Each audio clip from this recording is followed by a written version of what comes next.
Hello, everyone, and welcome to Always Open Books. Before we begin, I wanted to take a minute and tell you how the channel works.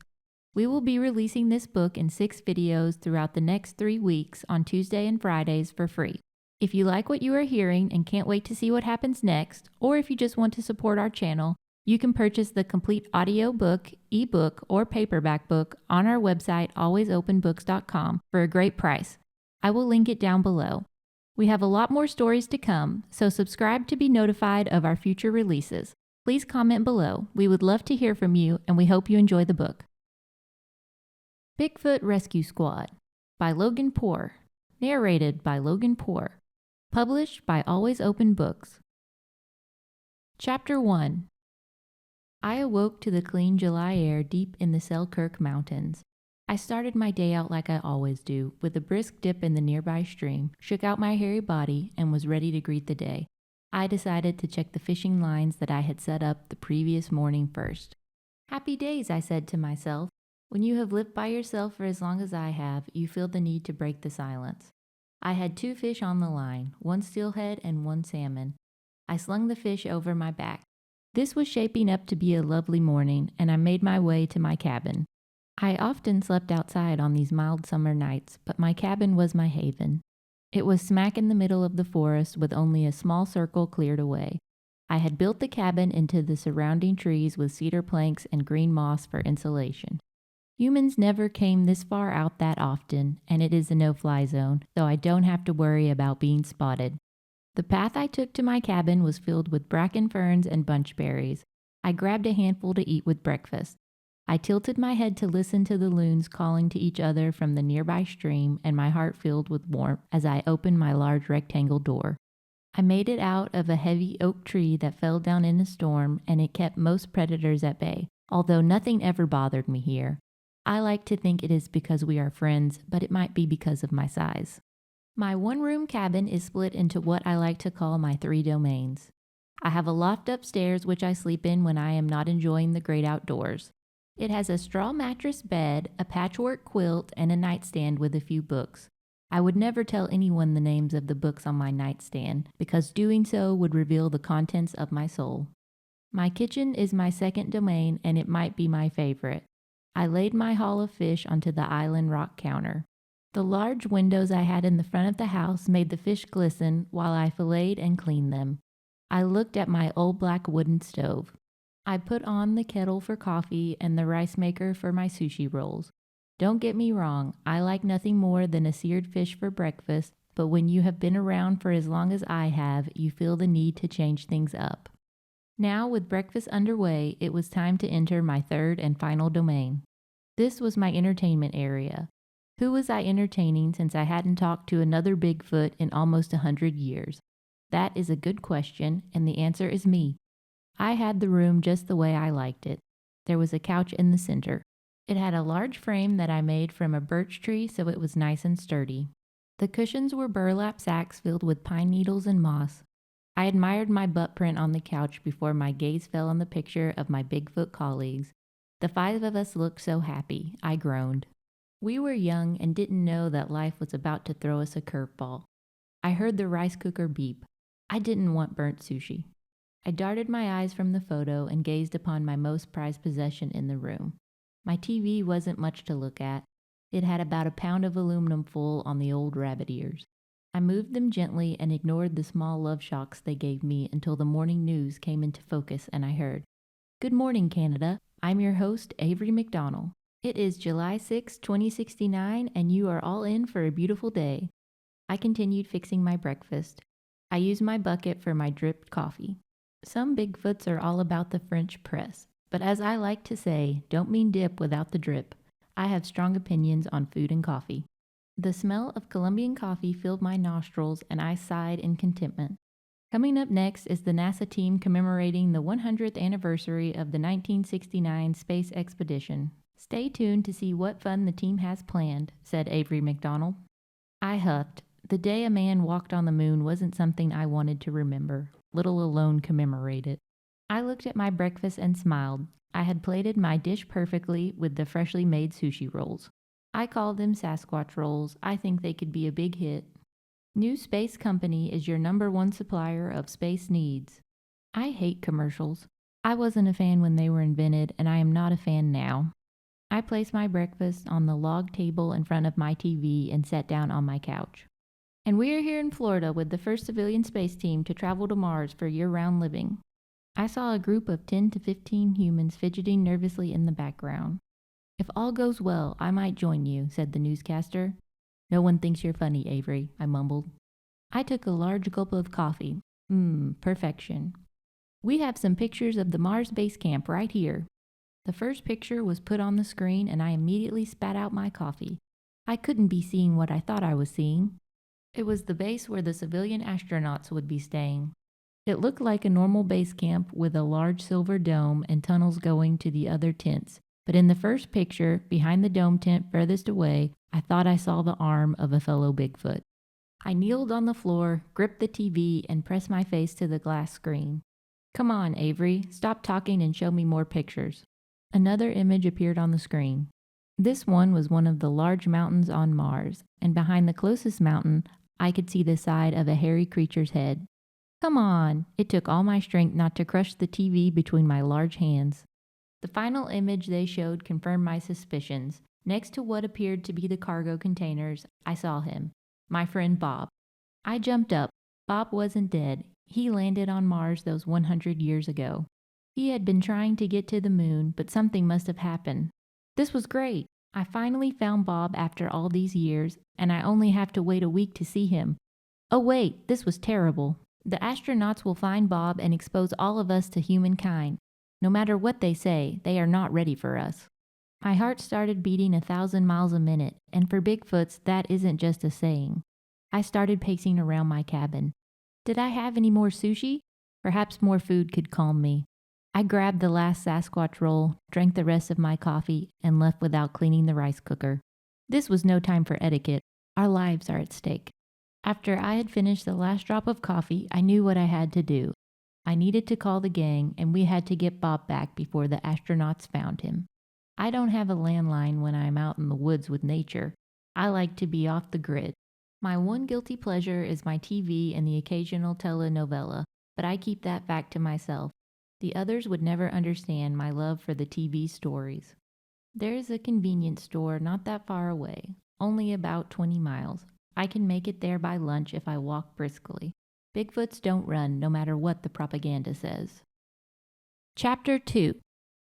I began walking south towards the convenience store. I had a lot on my mind. I thought about when Bob and I first met. We were just two young Bigfoots wanting to explore and make the world a better place. Bigfoots have been helping humanity since the beginning of time. It was my grandfather who helped out the first humans with fire, and it was Bob's father who happened to leave the drawing of the wheel in the dirt. So, it was only natural that we were interested in humans and wanted to carry on the Bigfoot legacy. I remembered when we were playing in the tree above Newton, and we accidentally dropped that apple. Bob was so excited when the Industrial Revolution began. He always loved to know how things worked. It was no surprise that when Bob discovered a rocket engine that was strong enough to break away from Earth's gravity, he sent it to NASA. NASA, of course, thought it was a plot from Russia, and it had been sent by a double agent. I couldn't help but chuckle. Trying to help humans had always been more trouble for us than it was worth, but there was just something about seeing their faces when it worked. It was magic. The 1960s were so exciting for the five of us. We were helping humans get to the moon. We had been practicing our own rocket launches. We thought we were going to get to the moon before any human. I remember the day we launched Bob into space. It was a beautiful June morning. Everything was perfect. Bob broke through the atmosphere and was on the correct trajectory for our test flight, and then it all went wrong. There was an argument between us, and then we lost communication with him. I was the one in charge of our space mission that day, and I lost Bob. But fortune had given me another chance. I would assemble the team again, and I would get Bob back and right the biggest mistake of my life. The first step started at Sal's convenience store. I arrived at the store around lunchtime. Sal's place had no signs. It was old and run-down looking, with two old rusty gas pumps that haven't worked in many years. Most things run off of biofuels or electric energy. I must say my favorite biofuel is eucalyptus. It smells so good when the cars drive by. I opened the door and bent down to enter when I heard the familiar bell jingle. "Is that you, Biggie?" asked Sal. He might have been legally blind, but not much got past him. He wore his thick glasses that made his old gray eyes look full of wisdom, along with his usual blue and black flannel shirt and his greasy white apron. "Yeah, Sal, it's me." I looked around the store. Nothing had changed. Still the 2 aisles of groceries, knickknacks, and camping supplies. I sat down at the diner bar and settled in. The kitchen smelled good like it always did. Sal made the best chili dogs around. "You still like those new solar panels you put in last spring? You getting your money's worth?" "You bet I am. Thanks for remembering. Matter of fact, the government's paying me now, which is a good thing since no one uses those gas pumps anymore. Now enough about me, Biggie. How can I help you?" he asked. He had called me that nickname for the past 30 years we had known each other. "Can I use your phone, Sal?" I tried to hunch over when I saw him, so he could never tell exactly how tall I was. "Of course you can." He pulled out an old turquoise rotary desk phone from under the bar and placed it next to me. The phone had to be at least 50 years older than he was, but landlines rule around here. Sometimes people get things right the first time, and that was the same for Sal's hot dogs. "Would you like your usual order?" "Yes, that would be great, Sal, thanks." It usually took Sal a while to fix the hot dogs. He knew how to do it the right way by roasting them until the skin was bubbly perfection. Also, it would be nice to have a little privacy. As soon as the cafe door swung shut, I was dialing. I hadn't spoken to the gang in 100 years. I was on the edge of my stool when I heard someone pick up. "Hello?" was followed by static. I recognized the sound of that static. It was the static of remote isolation. I knew it well. I bet he was still somewhere high in the mountains with lots of snow and ice. He liked to look at himself in the icicles. That was a part of Yeti that would never change.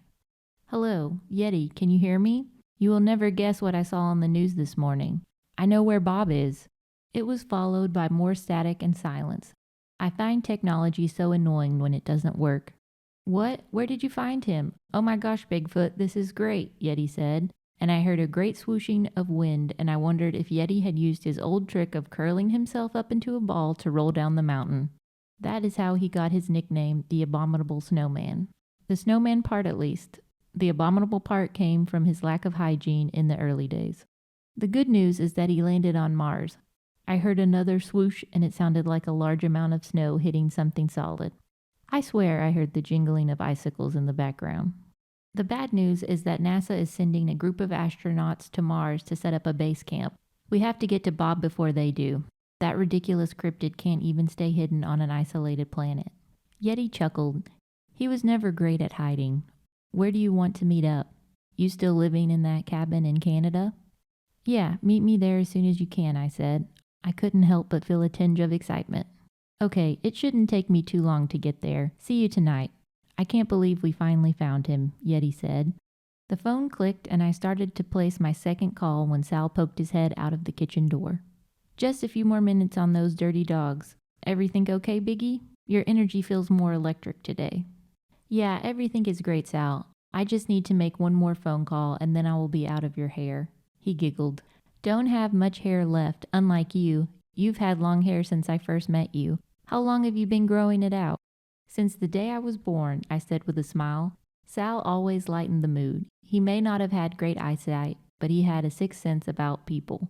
He pulled his head back into the kitchen, and as soon as I heard the sounds of pots and pans, I started to dial again. I heard a southern rock concert in the background before I heard his voice. "Skunk here. Go on, man, and speak your mind." "Skunk, it's me, Bigfoot." Before I could get in another word, Skunk interrupted me with his chill vibes. "Oh, hey man, how you been? I saw an evergreen the other day and thought of you. I thought, wonder how my friend Bigfoot is, and then you call right out of the blue. If that isn't a sign from the universe, I don't know what is." "Skunk, I don't have time for this. I've been trying to tell you we found Bob. I saw him on the news this morning." "Righteous. I knew that guy wouldn't stay lost forever. The universe finds us all eventually." "Skunk, he is on Mars. I need you here tonight. Yeti is on his way, and we have to figure out how to get Bob back before he is discovered." No matter what you told him, he never seemed that surprised. "Bob's in space?"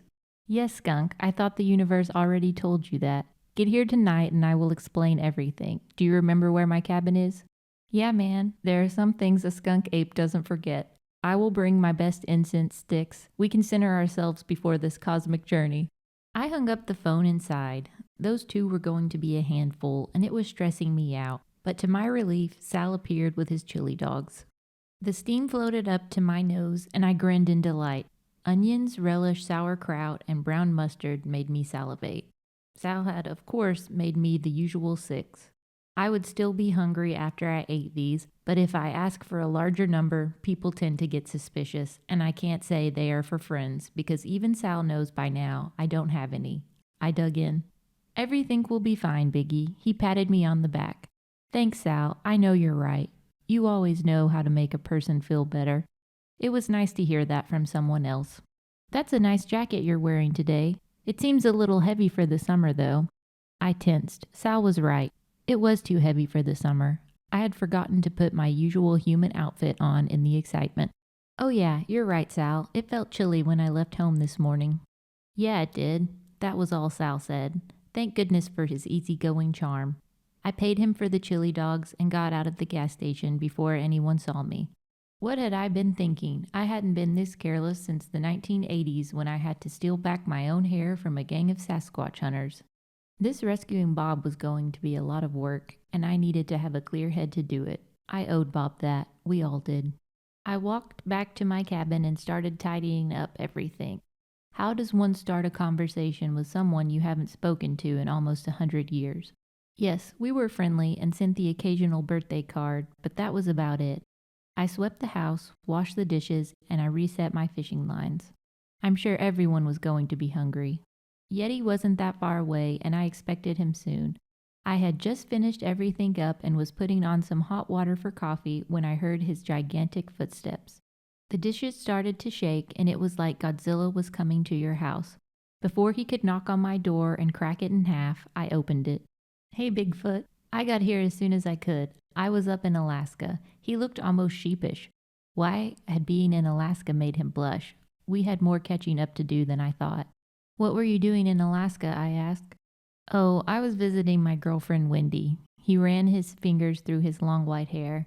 Yeah, we have been together almost 50 years now. Oh my God, I really did have a lot of catching up to do. Yeti and I had never been as close as Bob and I had been, but he had a girlfriend for 50 years and he didn't tell me. I was hurt. That sounds nice, I thought, as I pulled the dagger out of my heart. Would you like some sushi? I have some fish left over from this morning. No thanks, I'm a vegetarian, he said. Wendy likes fish, though. I should have remembered. I didn't think that in 100 years I would have forgotten so much. Do you have any idea when Skunk might get here? I asked. I knew they were close unless they had a falling out that no one bothered to tell me about. Yeah, I talked to him a couple of weeks ago. He was in Colorado. Oh, so hopefully he will get here soon. Unless he takes a detour, Yeti said with a wink. Yes, Skunk was famous for his free spirit and going where the wild wind took him, but when you needed him, he was there. I fixed Yeti some coffee and had an awkward conversation until the sun went down. I was beginning to get sleepy when I heard a moped coming our way. Yeti and I raced out the door, thankful to have something else to concentrate on and not our poor conversation skills. Skunk took off his helmet and smiled at us. He got his name not from being smelly. No, Yeti was by far the smelliest of us all. He was called Skunk because he was black and white. He held his arms open and Yeti went to give him a hug. He looked at me. Get in here, Bigfoot, he said, and we all hugged. It was a clumsy hug, but it somehow made me feel better, like maybe we weren't that different than we were 100 years ago. Would you like some tea? I asked Skunk. Offering drinks was all I could think of to do. Think, Bigfoot, think. Yeah, Bigfoot, that would be great. Do you have any swamp tea? Yeah, coming right up. That was a lie, of course. There were no swamps around here. I would just go outside, pick up some twigs, and brew them for him. It is what I had always given him. Hey, Yeti, how is Wendy? I haven't seen her since last year when we rode those mellow waves in Costa Rica. A calm look came over him. Those were some sweet times. Yeti's face looked reminiscent as well. Wendy was just talking about those waves before I came. She says hi. He pulled something out of his white hair and handed it to Skunk. She told me to give you this. It was a small conch shell. She found it on the Alaskan beach and thought of you.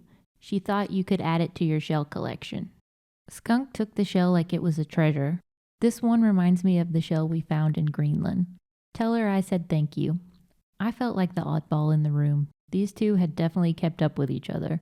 Was I a bad Bigfoot? I made Skunk's tea while I pondered this. Here is your tea, Skunk. Thanks, Bigfoot. How have you been?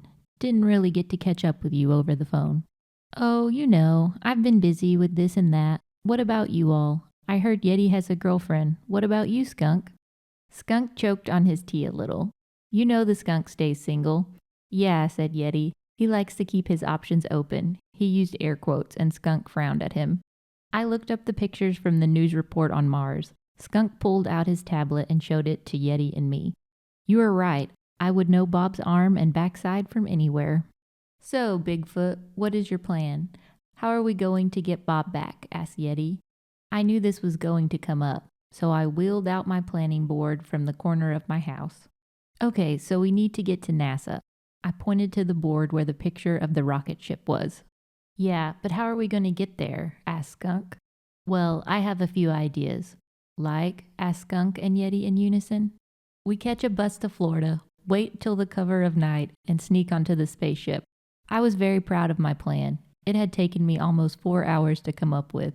Okay, Bigfoot, say we get to NASA and sneak on the ship. We weigh a lot. How are we not going to crash the rocket with our extra weight? Asked Skunk. Yeah, we are heavy. Yeti and Skunk looked at each other and laughed. I sighed. Probably another one of their inside jokes. Okay, let's think. I hadn't thought about that. This is why every leader needs a team. I looked at my planning board. Bob was the scientist of the group. What would he do? So I asked the group, what would Bob do? Skunk scratched his head when he was thinking, and Yeti just looked like Yeti when he was in deep thought. Didn't Bob make some device for that Star Journey show? I think he even went to a couple of conventions, said Yeti. I think it was an anti-gravity device that he was going to use to make himself weigh less, but he figured out some calculation with the fuel instead, but I'm not sure what happened to it. Skunk pulled out his tablet and started searching. I found an old Star Journey auction site. The items are listed by the episode they appeared in, and nothing pops up when you search for an anti-gravity device. It must have been labeled as something else. I guess the only choice that we have is to watch the show from the beginning and find the device in whatever episode it is in. Yeti grabbed the tablet from Skunk. Let's see, Star Journey only has 125 episodes. I don't want to watch 125 episodes of that silly show. That will take up so much time, I said. Don't be like that, Bigfoot. It will be fun. We can eat snacks, and Bob will be happy when he finds out we watched it. You got any popcorn? Yeti and Skunk had already begun to make themselves comfortable on the couch. I knew this was a battle I wasn't going to win. I put a bag of popcorn into the microwave and got us some drinks. Skunk placed the tablet on my coffee table and the introduction of the 1960s space music began. I put a handful of popcorn in my mouth and passed the bowl to Yeti. Our rescue mission had begun. In the opening scene of the show, we saw Captain Vert and his crew exploring space. I instantly knew why Bob liked this show. It reminded him of us. It reminded me of us in the 1960s. A captain and their crew discovering new places and helping mankind. This was basically our story. I looked at Yeti and Skunk. They were just as enraptured by the story as I had been. Yeti pulled the tablet closer to him. I can't see the whole scene. Don't get your popcorn hands on the screen, Yeti, said Skunk. He was easygoing about most things, but he liked his technology in pristine condition. I moved the tablet back. Now I can't see. How am I supposed to spot the anti-gravity device, said Yeti as he folded his arms. This isn't going to work. We need a bigger screen, Bigfoot. You can't expect us to see small details on that thing. I looked at the small screen. You're right, Yeti, I said. Skunk immediately started typing something on his tablet. Okay, I found a 65-inch screen TV at the Mountain Rock Electronics Store. He showed us the tablet. Yeti and I oohed and awed over it. It's perfect. How fast can we get there? We are on a mission to rescue Bob, you know, I said, and he pretended to look at his watch. Skunk hit a few more buttons. It says we can be there in 2 hours. Let's go. Okay, but I think we need to put on some disguises. We all stick out like sore thumbs. Yeti looked at me like I had offended him. Where are we going to get these disguises? He asked. I walked over to my closet and opened it. Clothes and hiking gear came flying out. I took a moment to enjoy the look of shock and respect that was on their faces. "Where did you get all of these?" Yeti asked. "You know campers leave all kinds of stuff behind out here, and I have been collecting things for the past 100 years, so it adds up." "Oh, my great cryptid, is that a Fleetwood Mac t-shirt from their first tour?" Skunk was hugging its shirt like it was a long-lost friend. "Let's look through these and find something that will help us blend in." I searched through the closet. There were shirts of all kinds. I had a few with guys fighting with colored swords and some with superheroes on them. I settled on a black long-sleeve tee that said, "I'm not old, I'm a classic." Yeti had fun looking through the clothes as well. He chose a long-sleeve red shirt with a duck on it that was wearing a blue sailor cap. Skunk said we looked awesome and could totally pass for humans. Chapter 3. We followed Google Maps and we made it to the electronics store in record time. Google didn't know how fast we could walk. The electronics store was a place of wonder for Yeti and me. Skunk, on the other hand, seemed to know his way around technology. As soon as we entered, we were greeted by people wearing blue shirts. "Let me know if there's anything I can help you with," said the person with the name tag Jeff. We nodded, but I wanted Jeff to mind his own business. We were here for the TV, nothing more. We hadn't been in the store for more than a few seconds when Yeti yelled, "Guys, check this out." He was riding around the store on an electric scooter. "Look, no hands." He drove straight into the kitchenware electronic display. We ran to make sure he was okay. He quickly jumped up and gave us a thumbs up. "Yeti man, be cool. You're going to get us kicked out of this place and we won't be able to buy the TV." It was the harshest I had ever seen Skunk beat with Yeti. "Sorry, I'll be more careful, but you saw me, right? It was pretty cool." Yeti fist bumped Skunk and they were back to their usual dynamic. I looked around and saw a security camera display. You would never believe it. Such tiny cameras you could put any place and they could see everything. I pointed them out to Skunk. "I think I could finally catch that squirrel stealing the bird seed out of my bird feeder. He says he doesn't do it, but I could prove it with this," I said. Technology was amazing. "Hey Bigfoot, look at me." This time Yeti had his head through a large circle. "It's a fan without blades." He wiggled his head and the breeze from the fan made him look like he was in a hair commercial. I chuckled, but Skunk gave us both a raised eyebrow. Jeff came back up to us. "Are you sure there isn't anything I can help you with?" Jeff was ruining all our fun. I was about to tell him that we were good when Skunk stepped in. "Yeah, Jeff, you can." He showed Jeff the tablet. "We are looking for this model." "Follow me. That is one of our best sellers. Nice choice, gentlemen." He led us to the TV section, and the closer we got, the brighter and louder it became. It was a holy place for TV watchers. I was silenced and left in awe. Yeti seemed to feel the same. "Here we are. Let me know if there is anything else I can help you with," Jeff said, and left us in peace to enjoy our moment with our TV. She was so shiny, her screen so sleek. I had never seen anything like this before. Yes, all my inanimate objects are women. I am working on myself, but it is a process. Skunk picked up one of the models in the box. "Gently, Skunk." Yeti grabbed the other side. I didn't want the TV to get banged up before we got it home. We made our way to the checkout. I was the spotter as Skunk and Yeti walked with the TV.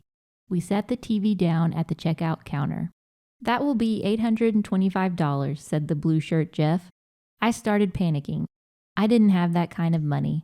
I looked at Yeti. He shrugged, and then we looked at Skunk, who didn't seem fazed at all by the price. Skunk held out his wrist so Jeff could scan his watch.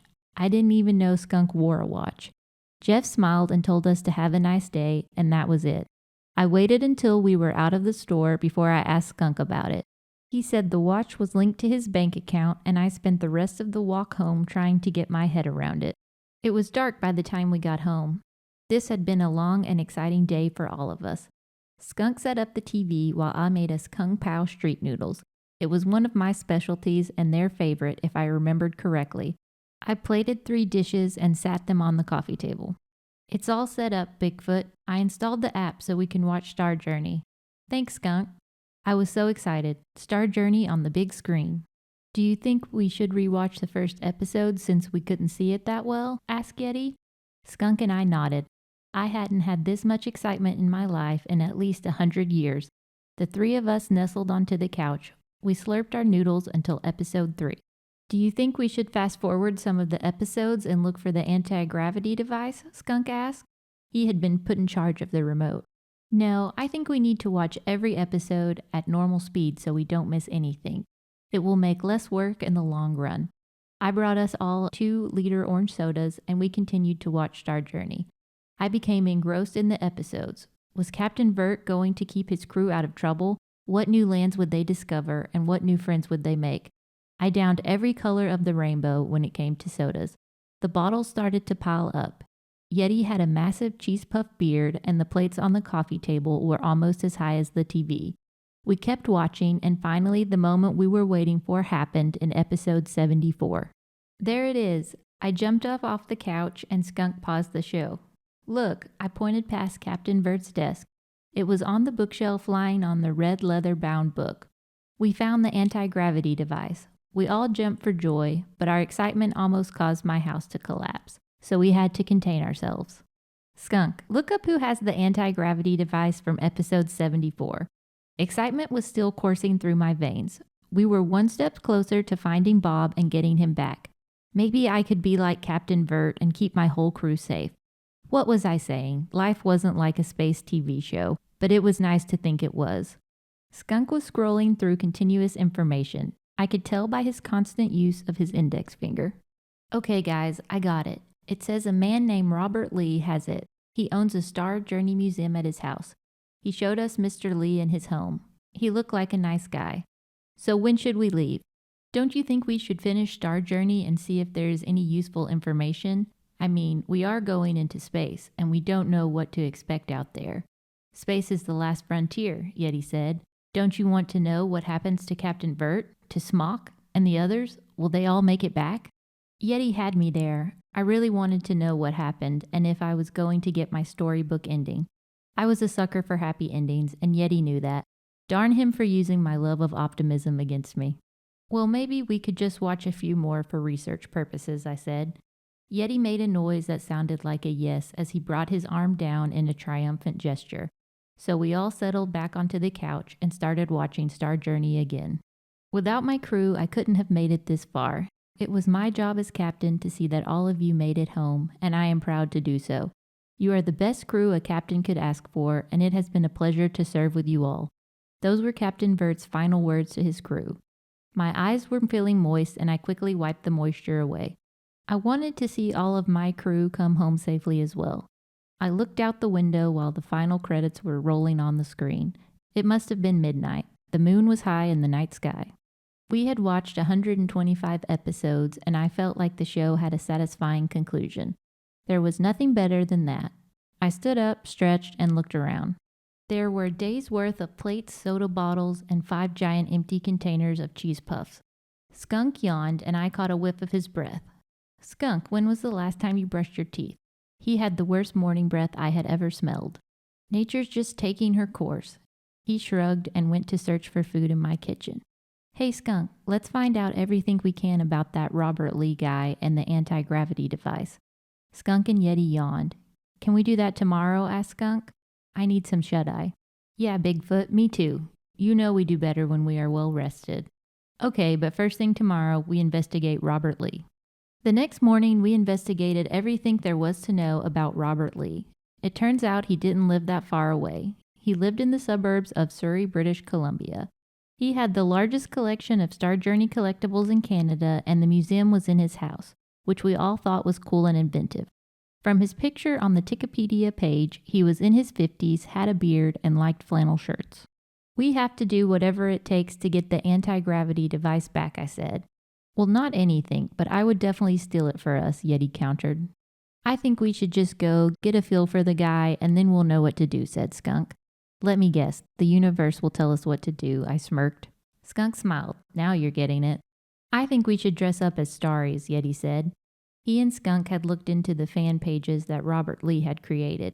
They had really done their research and found out that Starries are what the fans of Star Journey call themselves.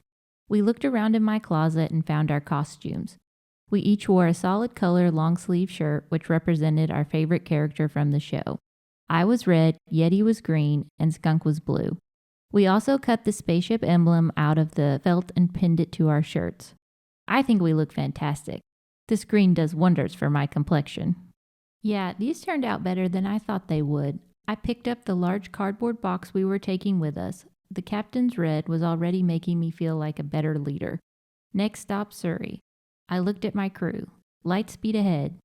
Robert Lee's house was surprisingly easy to find. It was the only house on the block with a sign in the yard that read, Biggest Star Journey House Museum in Canada. We rang the doorbell because there was another sign that read, Please ring the doorbell for a tour, and waited. The gentleman who opened the door was Robert Lee, but 10 years older. That photo on the internet must have been old. You must be here for the tour. I haven't had anyone come by in a while. He seemed to glow at the mention of the Star Journey tour. I nodded. Yeah, 3 tickets, please. Okay, come this way with me. I don't charge admission anymore. There are so few people who even know what Star Journey is. It's just nice to have someone to talk to about the show. It was sad to discover that there weren't many Star Journey fans left. It was more than a TV show. It was a way of life. Robert Lee took us out to his garage. When he opened the door, we were not expecting the splendor that awaited us. The Star Journey Museum was amazing. It was more than any of us could have hoped for. I heard Yeti sigh. Look, he has an exact replica of the SSS Star Cruiser. Yeti yipped like a child. And he has the original uniforms of Captain Vert and Smock, said Skunk. He even has the costume of the moon monster from episode 25. I looked at Robert Lee with joy and awe. He got it. He understood what Star Journey was about. I would still do whatever it took to get the anti-gravity device from him, but I respected this man, and I didn't want to steal anything if I didn't have to. We had enjoyed ourselves too much and hadn't even thought to look for the anti-gravity device. We continued to look around. He had all the original cast action figures.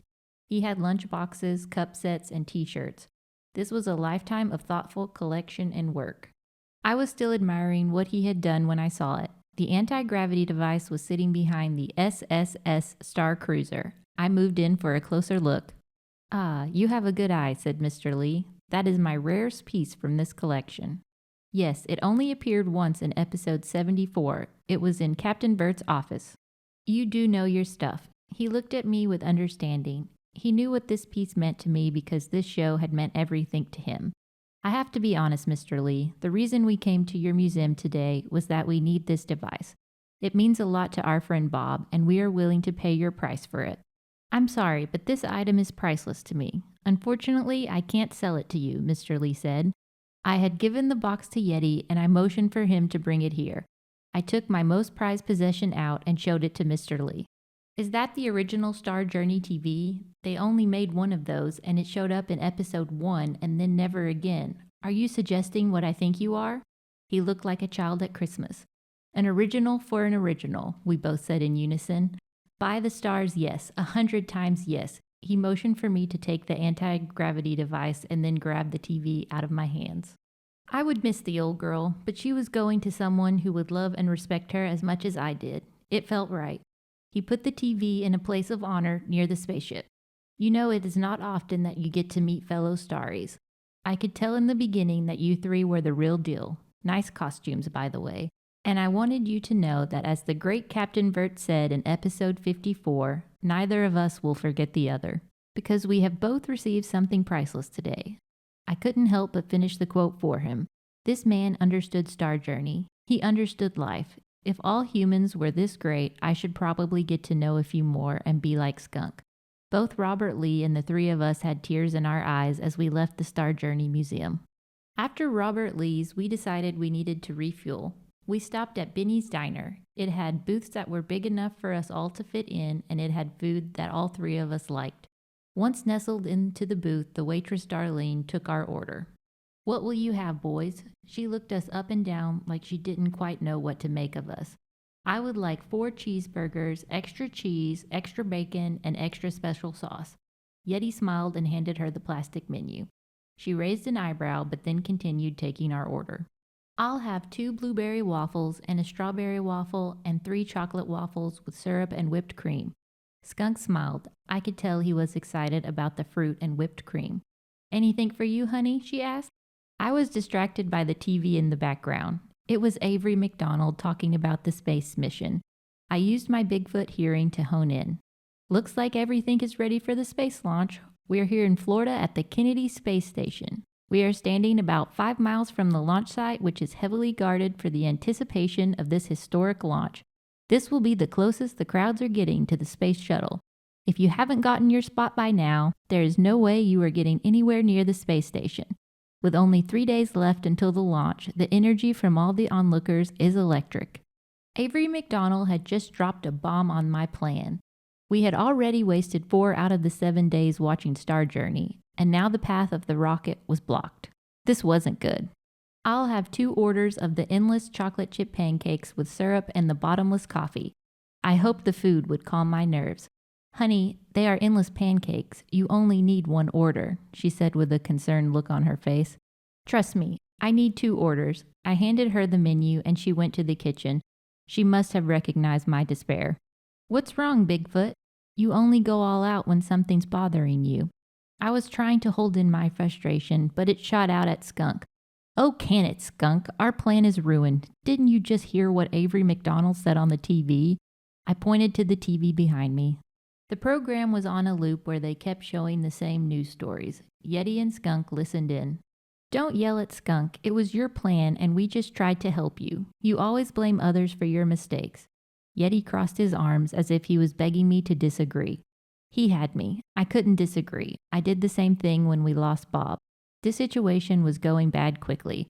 I couldn't make the same mistakes I did then. Yeti was right. I needed to think. I needed to be a leader. And then I heard it. Can I speak with your manager? I heard coming from the diner bar. I looked at Skunk and Yeti. I knew what needed to be done. I wasn't going to be the same reckless captain I was 100 years ago. We need to call Karen. We hope you enjoyed the first video and are looking forward to the second part this Friday. Please like and subscribe to the channel. It helps us continue to bring you fun and exciting stories. Please leave us comments. We are interested in what you have to say. Thank you for listening and have a great day.